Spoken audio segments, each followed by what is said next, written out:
মাগুরার বেরইলপল্লিতা ইউনিয়নে ঝড় শুরু হয়েছে। আর এরা হচ্ছে ক্রীড়া একাডেমির ছাত্রবৃন্দ। তারা ঝড়েতে খুব আনন্দ ফুর্তি করে বেড়াচ্ছে, দৌড়াদৌড়ি করতেছে। দেখেন, একসময় ছোটকালেও আমরা এগুলো করতাম, তখন আমাদের ঝড় আসতো, তখন আমরা এরকম দৌড়াদৌড়ি করছি। দেখেন বাচ্চারা কত সুন্দরভাবে দৌড়াদৌড়ি করতেছে।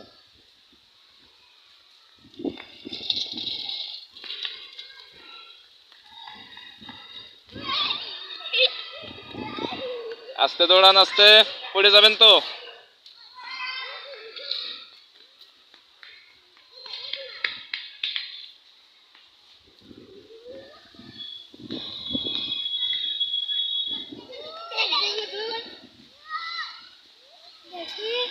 সবাই দৌড়াদৌড়ি করতেছে, তাদের কাছে আনন্দ লাগছে ঝড়ে বলে।